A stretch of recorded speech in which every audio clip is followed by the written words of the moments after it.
Bienvenidos hermanos a otra presentación de la homilía de San Óscar Arnulfo. En esta ocasión su homilía del 7 de mayo de 1978, San Romero nos deja un mensaje muy bonito y preciso sobre la ascensión de nuestro Señor Jesucristo. Escuchémosla y aprendamos reflexionando sobre coincidencias que tiene la historia del hombre con el plan de salvación de Dios. Por eso, ese Dios que tiene designios de amor y de salvación para los hombres, quiere que las historias de los pueblos coincidan con su historia de salvación. No es lo mismo, pero sí se vale de la historia de los pueblos para inyectar su historia de salvación. Él quiere salvar con su potencia de Salvador ostentada en Cristo a los hombres de todas las naciones, viviendo ellos una historia limpia de pecado. Y esto lo vemos en la primera lectura de hoy, cuando los apóstoles se acercan a Cristo para hacerle esta pregunta un poco insolente: ¿es ahora cuando vas a restaurar la soberanía de Israel? Y Cristo contesta: no toca a vosotros conocer los tiempos y las fechas que el Padre ha establecido con su autoridad. Cuando el Espíritu Santo descienda sobre vosotros, recibiréis fuerza para ser mis testigos. O sea, van dos historias: la historia de Dios, que no coincide con las fechas y los cálculos de los hombres, y la historia de los hombres, que debía de estar preocupada de insertarse en la historia de la salvación, creer en Dios. A pesar de las negruras de nuestra historia, Dios tiene su historia y hará resplandecer su gloria sobre la oscuridad de nuestra historia patria. No coincide con nuestra preocupación su designio salvador. Él salvará a aquellos que esperan en Él, a aquellos que se entregan a su designio, a aquellos que aman a su Cristo, sin preocuparse de las fechas, de las horas, de los proyectos, de la política que los hombres construyen. El político cristiano, el sociólogo cristiano, el técnico cristiano, eso sí, debe tener la preocupación de hacer coincidir con la política de su patria, con la historia de su patria, con la técnica de su suelo, el gran proyecto de Dios para elevar lo salvadoreño hasta lo divino, para darle a nuestra historia fuerza de salvación. No habrá salvación para los salvadoreños si no ponen su esperanza y su fe en aquel que es el Señor de la historia, aquel que es la clave de la salvación de todos los problemas.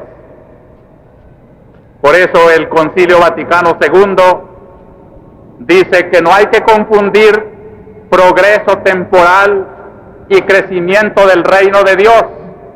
Es cierto, una cosa es el progreso temporal, que haya bellos edificios en San Salvador, que haya buenas carreteras en la patria, aeropuertos, etcétera.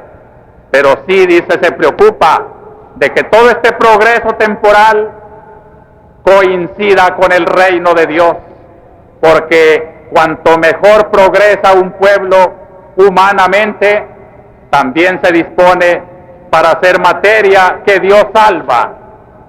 Por eso, mientras vayan en una descoyuntura tremenda el progreso material del pueblo y los designios de Dios para salvar al mundo, no estamos haciendo lo que Dios quiere. Mucho progreso sí, pero poca moral. Se olvida que el hombre y Dios es lo principal del progreso. Podríamos decir muchas cosas más bajo este capítulo: Cristo, gloria de Dios. Pero quiero pasar al segundo aspecto de esta glorificación de Cristo. Cristo, glorificación del hombre. En la oración de la misa de hoy expresaba esto. En latín se dice mucho más lacónico y más expresivo: quo procesit gloria capitis, eo spes vocatur et corporis. Quiere decir que a donde ha llegado ya la gloria de la cabeza, Hacia allá tiende en esperanza los miembros del cuerpo. Es como una cabeza que ha entrado ya en la gloria y que en pos de sí va arrastrando a todos sus miembros, todos sus cristianos. Cristo ha subido a los cielos no solo para ser glorificado Él, sino para que todos los hombres se glorifiquen en Él. Los que van muriendo, si mueren amigos de Cristo, unidos a su gracia y a su verdad, incorporados a Él, su cielo ya está seguro. La ascensión no ha terminado. Cada vez que muere un cristiano hay ascensión. Esta mañana ha muerto una gran colaboradora que yo tenía en San Miguel, la niña Choncita Asturias. Yo pido para ella una plegaria, pero sé que ella en este domingo de ascensión es un miembro, humilde mujer del pueblo, pero que ahora es gloria en Cristo. Y el Padre Segura, yo decía en la misa del lunes pasado, la hora de la glorificación de Cristo no ha terminado. Cada vez que muere una persona como el Padre Segura, hay glorificación de Cristo. Es un ser humano que se glorifica de esa gloria del subido a los cielos. Pero al mismo tiempo que nos llama en esperanza al cielo, Cristo se ha quedado con nosotros. Así como la cabeza es vida del cuerpo y del pie, aunque el pie tenga su planta en el suelo, es la misma vida de la cabeza. Y esto debe llenarnos de alegría. Cuando la cabeza nuestra ha subido a los cielos, nosotros, sus pies que todavía peregrinamos en la tierra, sentimos que Cristo está presente.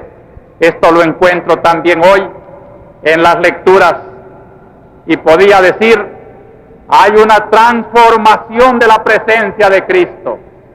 Ya no lo verán los apóstoles con aquella presencia física que los llevaba a tocarlo, a comer con Él, que conocían su mirada, su modo de caminar.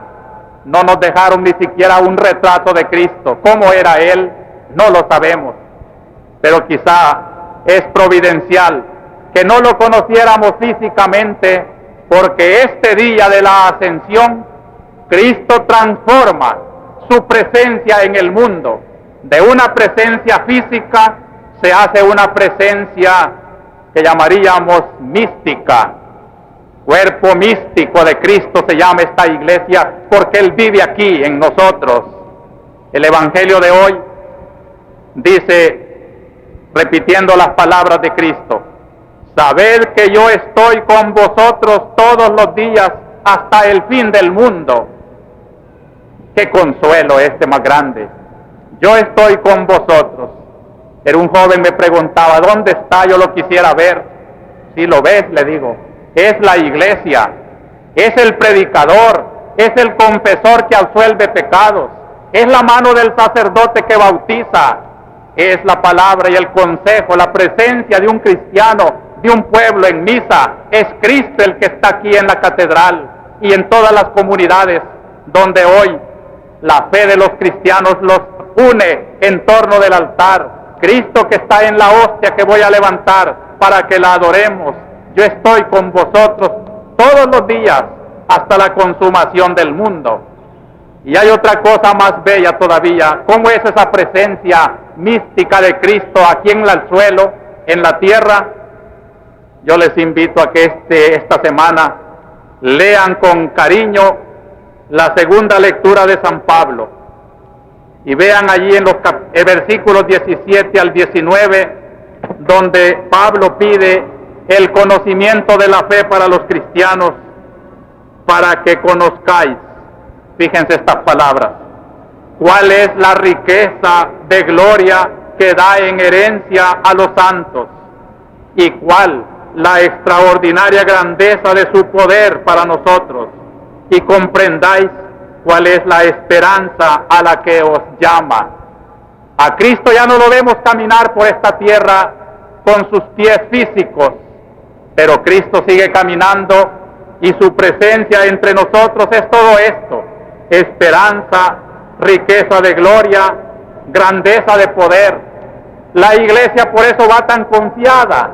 No se apoya la iglesia en los poderes de la tierra, en las riquezas de los hombres, se apoya en Cristo, que es su esperanza, la riqueza de su gloria, la fuerza de su poder. Cristo vive aquí, no con una presencia física limitada a un pueblecito de Palestina.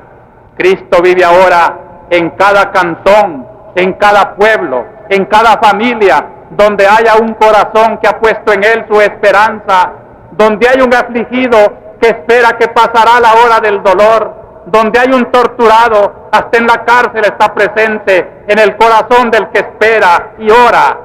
Cristo está presente ahora con una presencia mucho más viva que cuando peregrinó 33 años entre nosotros. Cristo vive, hermanos, y vive en su iglesia, glorificado a la diestra del Padre, presente, hecho esperanza y fuerza entre sus peregrinos de la tierra. Esta es la glorificación del hombre en Cristo. ¿Qué aflicción puede haber entonces para este Cristo, para nosotros que somos el Cristo de la historia? Y yo veo también esta presencia, hermanos, y me llena mucho el corazón recordarla entre ustedes en la primera lectura, cuando los ángeles bajan a avisarle a los apóstoles que se han quedado extáticos contemplando aquel Cristo que se los arrebató una nube, como diría el gran poeta español Fray Luis de Granada, la nube envidiosa que le arrebató a la mirada de los hombres la belleza de ese Cristo. No lo veremos más. Mejor dicho, los ángeles dijeron una gran palabra que inauguró una historia. Varones de Galilea, ¿qué estáis contemplando al cielo? Ese Jesús que así ha subido hoy a los cielos, volverá, qué bella palabra, que inspira toda la mística de la esperanza. La iglesia peregrina al encuentro del Señor, volverá. Ella sabe que volverá, no a padecer ni a ser humillado, volverá como juez de la historia, volverá a llenar de realidad la esperanza del que confió en Él, volverá lleno de amor para abrazar en un amor eterno al que vivió amándolo a Él. Vale la pena ser cristiano, porque Cristo volverá. Desde la ascensión del Señor se ha inaugurado la fase última de la historia. Ya estamos en ella desde hace 20 siglos. Tanto era así que los primeros cristianos pensaban que esa parusía, así se llama, la aparición final de Cristo, el retorno de Cristo que estamos esperando, los primeros cristianos pensaron que era inminente, y San Pablo tiene que corregirlos. No, si no sabemos cuándo será, pasarán siglos, pero es cierto que ya se inauguró el fin del mundo, desde que Cristo subió a los cielos y ha dejado a los hombres en la esperanza de su retorno. La historia vive su última hora, la fase definitiva, la hora de la iglesia.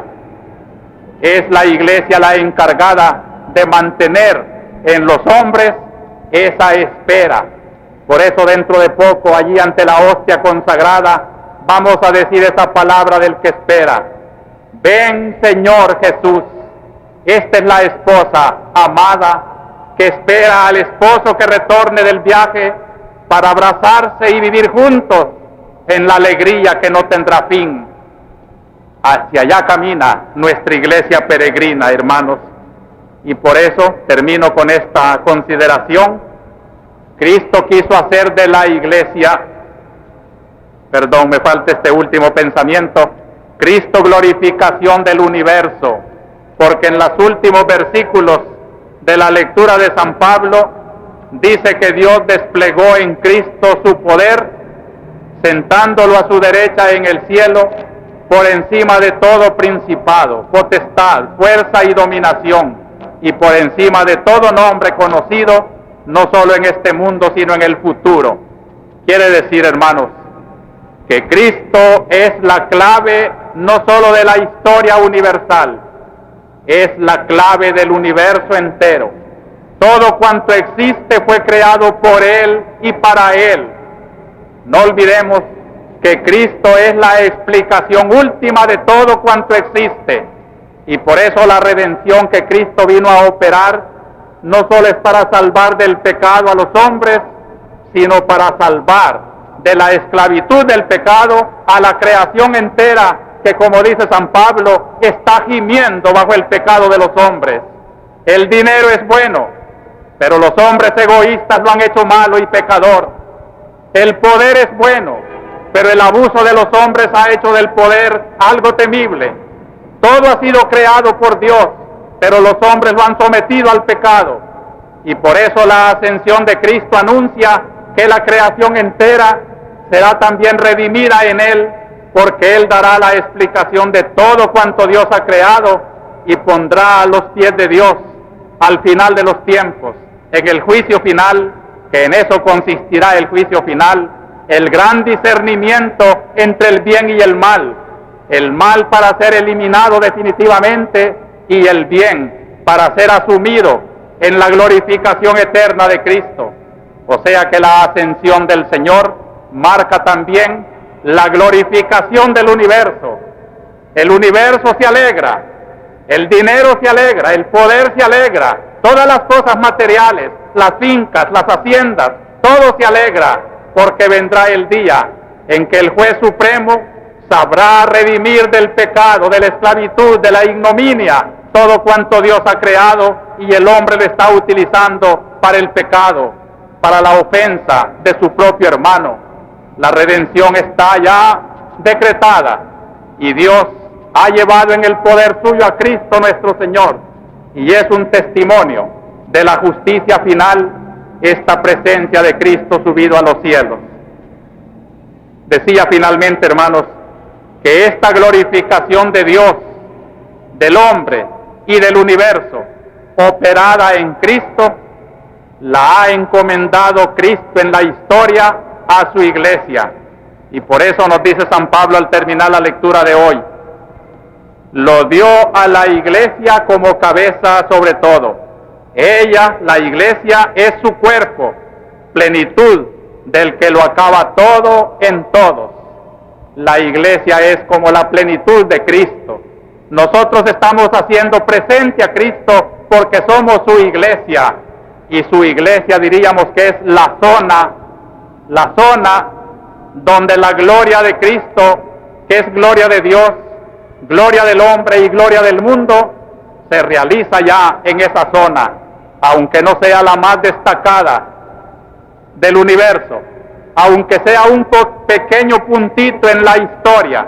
El pueblo de Dios que Cristo ha constituido por el bautismo forma el depositario de esta gloria de Cristo, y por eso la iglesia predica el reino de Dios ya en esta tierra, porque ustedes, queridos hermanos, y yo, hombres de la historia, con pies en el polvo de la tierra, con aflicciones de nuestras situaciones sociales, políticas y económicas, somos los hombres concretos, somos la creación concreta que Cristo está salvando en su iglesia, y la iglesia tiene que predicar ese reino de Dios, esa glorificación de Cristo ya en la historia, ya en el mundo.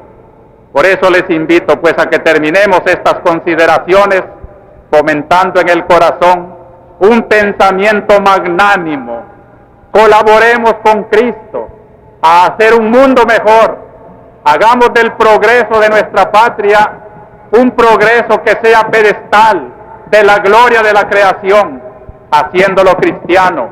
Trabajemos con espíritu cristiano, amémonos mutuamente, construyamos una sociedad basada en una paz que se cimente en la justicia, tal como Dios lo quiere, y nuestra fe lo va a proclamar ya.